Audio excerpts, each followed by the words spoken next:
Halo sobat sekalian, selamat datang kembali di channel kami Obrace20, membahas semua genre film yang asik ditonton. Pada video ini, kita akan membahas alur film action lagi yang berjudul Sniper Ultimate Kill 2017.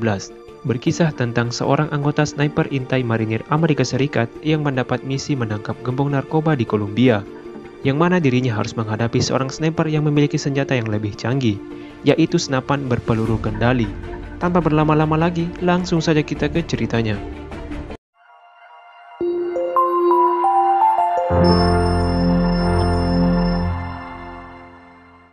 Film diawali dengan seorang anggota marinir Angkatan Laut Amerika Serikat bernama Brandon Beckett. Ia merupakan sniper yang telah menjalankan 63 misi. Kini dirinya ditugaskan ke Kolombia oleh agen federal CIA untuk menjalankan misi menangkap gembong narkoba yang bernama Morales. Ia sangat berpengaruh dan memiliki jaringan yang kuat. Morales bahkan diketahui telah menyewa penembak jitu untuk menyingkirkan para saingannya. Dengan tidak adanya pesaingnya yang tersisa, Morales tumbuh menjadi lebih kuat dan mendapatkan kontrol yang lebih untuk menyelundupkan narkoba ke Amerika Serikat. Sesampainya di markas kepolisian di Kolombia, Brandon disambut oleh seorang polisi yang bernama Santiago. Ia sudah tergabung dalam satuan tugas yang dinamai GTF, yang pimpinannya adalah ayah Brandon. Mereka mulai memperkenalkan identitas Morales sebagai bandar narkoba yang terbesar di wilayah itu. Morales juga kerap melakoni sejumlah kegiatan lain yang melanggar hukum seperti pencurian minyak, perdagangan manusia, dan merekrut anak jalanan untuk dijadikan sebagai anak buah. Tak lama kemudian datanglah seorang wanita yang bernama Kate Estrada. Ia merupakan seorang agen DEA, Lembaga Anti Narkoba Amerika. Kate sudah bertugas selama 3 tahun untuk menyelidiki dan menangkap Morales. Maka dari itulah Brandon diutus untuk mengamankan Kate dalam menjalankan operasinya. Kate sendiri adalah tipe orang yang temperamental dan ambisius. Ia menginformasikan kepada seluruh rekan dan petugas bahwa penangkapan Morales akan dimajukan esok hari. Tapi Brandon merasa keberatan dengan keputusan Kate yang terkesan terlalu terburu-buru, sebab dirinya belum melakukan pengintaian dan pengamatan terhadap lokasi yang dituju. Namun Kate tetap bersikeras dengan alasan tak ada lagi waktu selain esok hari. Singkat cerita, keesokan harinya misi pun dijalankan. Dengan ditemani oleh Santiago sebagai pengamat, Brandon mulai menjalankan misi pengintaian terhadap wilayah peternakan yang diduga sebagai tempat Morales bersembunyi. Sementara rombongan Kate yang dipimpin oleh Kapten Garza sudah tiba di tempat yang tak jauh dari lokasi. Mereka bertugas sebagai tim penyerbu yang akan menggerebek Morales. Di sisi lain, Brandon dan Santiago yang sudah stay di tempat pengintaian tidak melihat seorang pun di dalam rumah. Hanya ada beberapa mobil dan truk yang sedang terparkir. Tim penyerbu segera mendekati rumah. Meskipun telah mendapat laporan dari tim sniper, mereka tetap ingin menggerebek rumah itu. Sementara Kate sedang bersandar di balik mobil seolah-olah sangat nervous menjalani misi tersebut. Begitu pintu didobrak, mereka tak menemukan siapa-siapa. Namun ketika seorang anggota mendobrak salah satu pintu kamar, tiba-tiba saja sesuatu terjadi. Rumah seketika meledak dan menewaskan banyak petugas. Kate sepertinya tak kuat menyaksikan kejadian itu. Dari kejauhan, tiba-tiba seorang sniper menembak kaki Kapten Garza yang sedang bangkit. Lalu seseorang berbicara kepada sniper tersebut, sedang memerintahkan untuk membunuh sersan ahli yang tak lain adalah Brandon. Melihat Kapten Garza yang sedang terluka, Kate berusaha menolongnya. Ia pun menarik tubuh Kapten untuk berlindung. Namun ternyata, si sniper melepaskan tembakan lagi dan tepat mengenai wajah Kapten. Seketika kepalanya hancur. Santiago berhasil menemukan lokasi persembunyian sniper tadi. Brandon pun melepaskan tembakan namun ternyata tak mengenainya. Mengetahui kalau dirinya sedang dibidik, si sniper lalu kabur. Di markas kepolisian, seorang agen keamanan nasional yang bernama John Sampson meminta agar operasi tersebut dihentikan karena telah menelan korban jiwa 8 petugas dengan pangkat yang tinggi. Namun Kate berusaha mempertahankan misi itu. Ia beranggapan bahwa misi mereka bocor karena Morales memiliki mata-mata dari kepolisian lokal. Brandon lalu meminta waktu 48 jam untuk menangkap Morales. Jika tak berhasil, ia akan menghentikan operasi tersebut dan pulang ke Amerika. Para atasan pun menyetujui. Setelah itu, Brandon dan tim menuju ke sebuah rumah aman milik DEA. Karena merasa tempat tinggal mereka sebelumnya telah terlacak oleh sang sniper Morales yang mengincar mereka berdua. Sesampainya di sana, Brandon masih kurang aman dengan rumah tersebut. Ia masih merasa sniper misterius masih bisa menembak mereka di rumah itu. Brandon lalu menyuruh pengamatnya untuk memeriksa lingkungan sekitar dan memastikan bahwa rumah itu aman untuk mereka huni. Singkat cerita, pada malam harinya, si sniper yang bernama El Diablo atau yang dijuluki Sang Iblis ditelepon oleh Morales. Ia diberi kesempatan lagi untuk membunuh mereka berdua yang berada di lingkungan perumahan DIA. Mata-mata Morales yang berada di lingkungan kepolisian telah membocorkan lokasi tempat mereka menginap. Sementara Brandon yang sedang berada di sebuah kamar sedang memandangi foto dan laporan kematian rekannya yang pemakamannya ia hadiri tempo hari sebelum berangkat ke Kolombia. Tiba-tiba saja Kate datang menghampiri. Mereka pun berdiskusi mengenai tembakan sniper yang telah membunuh Kapten Garza. Sulit dipercaya, dari hasil pengamatan Brandon, sniper menembak dari jarak 732 meter, tapi peluru berhasil membelok seolah-olah sedang menyasar Kate. Mendengar penjelasan Brandon, Kate merasa tidak tertarik dengan penembak jitu. Ia ingin segera menangkap Morales. Namun Brandon meyakinkan ambisi Kate yang terlalu berlebihan tanpa perhitungan yang matang akan banyak menelan korban jiwa. Mendengar penjelasan Brandon, Kate sedikit tersinggung. Ia pun meninggalkan Brandon. Kate menyadari bahwa mungkin perkataan Brandon ada benarnya. Ia pun menangis dan menuju ke sebuah bar. Di sana, Kate bertemu dengan teman lamanya yang bernama Pastor Carlos. Ia menemani Kate minum sembari menyarankan agar Kate mundur saja dari operasinya, karena Morales sangat kuat. Namun mendengar itu bukannya nyalinya ciut, Kate malah semakin berkeinginan untuk menangkap Morales. Meskipun banyak korban jiwa yang akan berjatuhan, menurutnya itulah resiko yang harus dihadapi dalam menjalankan tugas. Melihat tekad Kate yang begitu besar, Pastor hanya bisa mendukung Kate. Ia lalu membisiki nama si penembak jitu Morales yang dijuluki sebagai El Diablo atau Sang Iblis. Pastor memperingatkan Kate untuk sangat berhati-hati karena El Diablo adalah pembunuh yang sangat berbahaya. Mendengar itu, Kate lalu meminta sang pastor untuk membantunya bersembunyi. Pastor Carlos menyanggupi permintaan Kate, tapi ia berpesan untuk tidak mempercayai siapapun. Sementara Brandon yang masih sedang mempelajari mengenai teknologi peluru yang dimiliki oleh El Diablo, tiba-tiba dihubungi oleh rekan pengamatnya. Ia memberitahu Brandon telah menemukan sesuatu. Brandon segera bergegas mencari tempat untuk mengintai, dan tepat sesuai petunjuk Santiago, ia menemukan seseorang menggunakan laser pengintai, dan sniper tersebut memang sedang membidik Brandon. Orang itu memang El Diablo yang sedang menjalankan tugas dari Morales. Tanpa membuang-buang waktu, Brandon dengan cepat menarik pelatuk mendahului El Diablo. Tapi El Diablo ternyata cukup cekatan. Dikarenakan peluru memiliki waktu tempuh selama 1,6 detik, El Diablo masih sempat menghindari peluru Brandon. Ia pun dengan cepat kembali dan menarik pelatuk senapannya. Mengetahui El Diablo sempat menghindari pelurunya, Brandon segera bergerak cepat dan melompat masuk ke sebuah ruangan kecil, dan ternyata peluru El Diablo memang dibekali dengan teknologi pengendali layaknya sebuah rudal. Melihat kaki Brandon yang sudah tak bergerak, El Diablo mengira Brandon sudah mati. Pada kenyataannya, Brandon masih hidup dan mencoba mengecoh El Diablo. Keesokan harinya, mereka pun meneliti proyektil peluru yang digunakan El Diablo semalam. Di markas polisi, mereka lalu berdiskusi dengan Miller, agen CIA, mengenai peluru yang digunakan El Diablo. Miller mengaku mengetahui jenis peluru tersebut karena ia terlibat dalam pengujian peluru itu. Ia menjelaskan bahwa peluru dibekali pengendali dengan sistem optik dan mampu menyesuaikan posisi sebanyak 30 kali per detik. Tidak mudah mendapatkan peluru tersebut. Ia lalu menginstruksikan Samson mencari rumah baru yang lebih aman untuk tempat persembunyian mereka. Samson lalu memutuskan untuk membawa mereka berdua menuju perumahan CIA yang terletak di bagian selatan kota. Lalu beralih pada sebuah rumah perjudian di mana Morales menjelaskan terkait kondisi mereka yang menghadapi sedikit hambatan oleh Satgas GTF yang sedang memburunya. Dengan cepat Morales memerintahkan anak buahnya untuk membunuh Brandon dan Kate. Setelah menerima telepon dari El Diablo, ia pun menuju ke meja kerjanya. Dan ternyata sudah ada El Diablo di sana. Ia menagih bayarannya. Tentu saja Morales tak mau membayar sebab Brandon masih hidup. Morales bahkan memecat El Diablo dan mengusirnya. Rombongan Kate dan Brandon segera berangkat menuju rumah yang dituju. Di dalam mobil, Kate justru beranggapan bahwa sejak kehadiran Brandon, dirinya justru menjadi sasaran pembunuhan oleh penembak jitu Morales.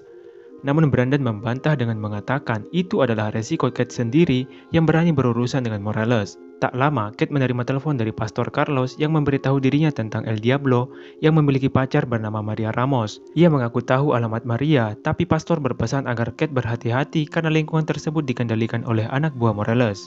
Mereka melanjutkan lagi percakapan sambil terus saling memojokkan. Tapi secara tiba-tiba di persimpangan, sebuah mobil datang dari arah kiri menabrak mobil mereka, yang menyebabkan mobil terguling. Sekelompok pemuda lalu turun dari mobil dan menembaki mobil mereka. Mereka pun tak mau kalah. Namun Santiago dan petugas lain tewas tertembak, begitupun dengan anak buah Morales. Hingga hanya menyisakan Brandon dan Kate yang masih hidup. Brandon lalu memeriksa keadaan Kate yang tiba-tiba saja hilang. Ia lalu memeriksa keadaan di dalam mobil dan menemukan ponsel milik Kate. Setelah membaca isi ponsel tersebut, Brandon akhirnya tahu bahwa Kate sedang menuju ke sebuah alamat yang ditulis di ponsel itu. Meski dengan kondisi jidat yang berdarah, Kate lalu mendatangi lokasi yang diberikan oleh Pastor Carlos. Akhirnya, Kate pun menemukan alamat sesuai dengan petunjuk Pastor Carlos, dan benar saja, Maria Ramoslah yang membuka pintu. Kate lalu memperlihatkan identitasnya, namun Maria mencoba menutup pintunya. Seorang pemuda lalu menghampiri Kate dan menyuruhnya pergi, namun Kate mengancam pemuda tersebut dengan pistol. Tanpa sadar, Maria menendang Kate dan membuatnya tersungkur. Di sanalah Kate menjadi bulan-bulanan para preman kampung di komplek itu. Namun beruntung Brandon segera datang dan menembak mati beberapa di antara mereka. Salah seorang pemuda lalu kabur dan seorangnya lagi sedang ditangkap oleh Kate. Namun dari arah belakang, Maria Ramos datang mengancam Kate dengan pistol sembari berkata, Kate telah melakukan kesalahan besar karena berani datang ke tempat mereka. Kemudian Brandon mengalihkan perhatian Maria sehingga Kate membalas perbuatan Maria barusan. Kate lalu merampas liontin Maria dan menemukan foto Maria dengan seorang lelaki yang tak lain adalah El Diablo.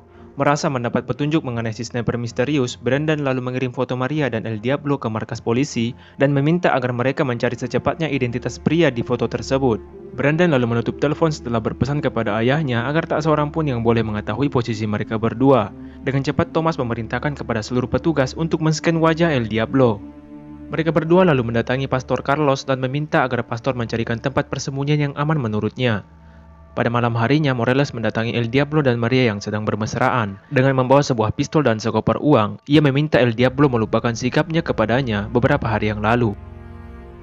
Morales ingin agar El Diablo kembali mencoba kesempatan untuk membunuh Brandon dan Estrada untuknya.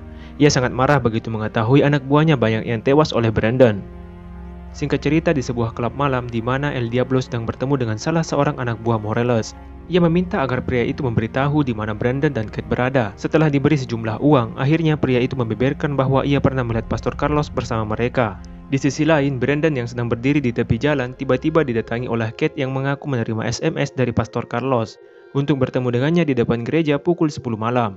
Brandon lalu merasa ada yang aneh setelah mendengar bahwa Pastor Carlos tak mengangkat telepon Kate. Mereka berdua pun segera bergegas menuju ke tempat tersebut. Tak lupa Brandon juga membawa senapannya. Setelah mengamati tempat itu dari jauh, Brandon lalu mencari tempat persembunyian. Begitu menemukan tempat yang dirasa pas, Brandon lalu membenahi senjatanya. Sementara Kate terus melakukan pemantauan. Ia tak menemukan satupun yang mencurigakan. Setelah cukup lama menunggu, tiba-tiba sebuah mobil besar berhenti tepat di depan sebuah pohon, dan beberapa orang keluar dari mobil itu seperti sedang melakukan sesuatu. Namun setelah mobil itu pergi, tiba-tiba mereka melihat Pastor Carlos yang sedang digantung di pohon. Kate lalu ingin segera menyelamatkan Pastor, tapi dengan cepat Brandon menahannya. Katanya itu adalah jebakan agar mereka berdua menampakkan diri.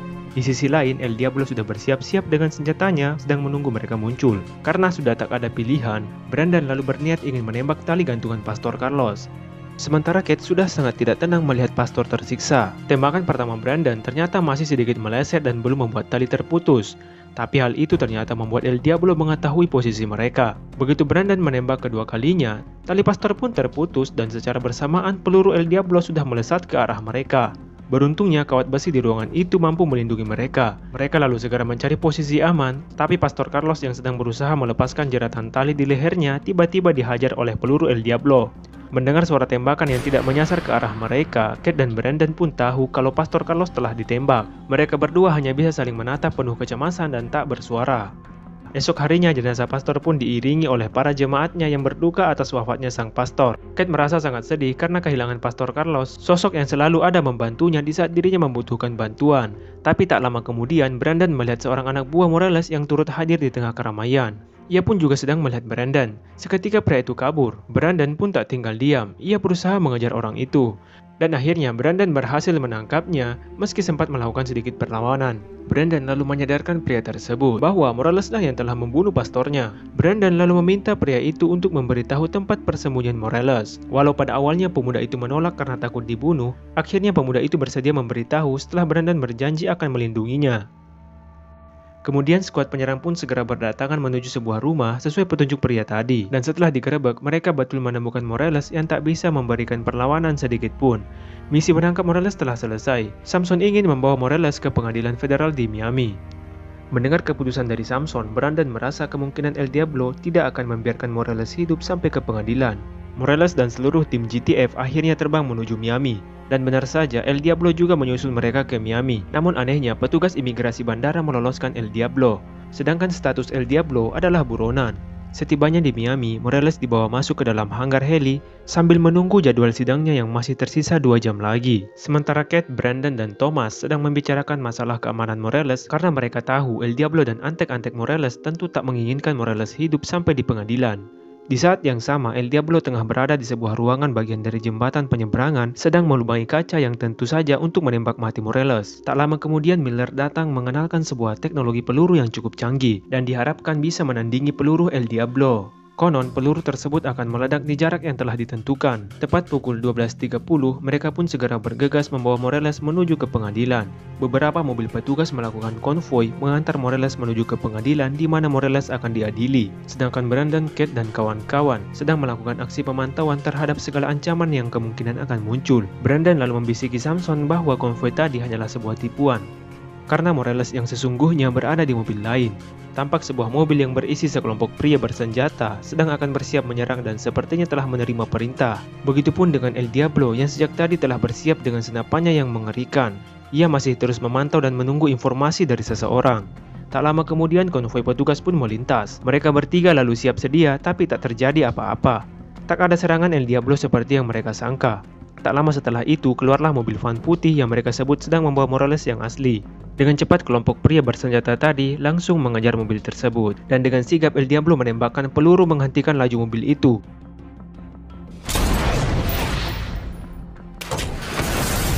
Sepertinya El Diablo juga mengetahui kalau itulah mobil yang membawa Morales. Tak ketinggalan mereka ikut menembaki mobil itu untuk memastikan tak ada satupun yang selamat. El Diablo lalu melepaskan tembakan dan menghancurkan mobil itu. Melihat percikan tembakan kedua El Diablo, Brandon lalu menyuruh Kate untuk mengamati lubang kaca pada jembatan penyeberangan yang ada di kejauhan. Namun Kate tidak dapat melihat dengan jelas karena kemampuan teleskopnya telah mencapai jarak maksimal. Meski tak mendapat jawaban yang memuaskan dari Kate, Brandon tak mempermasalahkannya.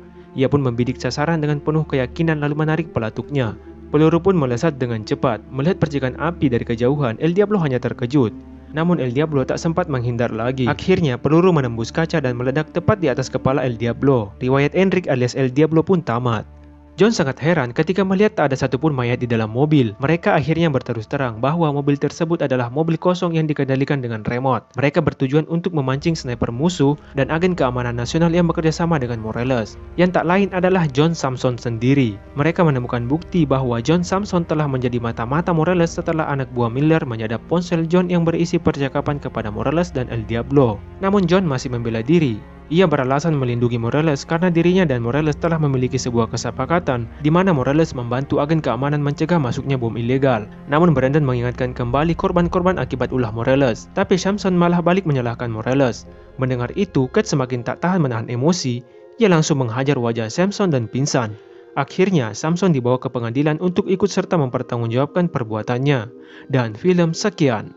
Terima kasih telah menonton video ini. Jangan lupa klik tombol subscribe, like, dan share jika kalian suka. Sampai jumpa di video berikutnya.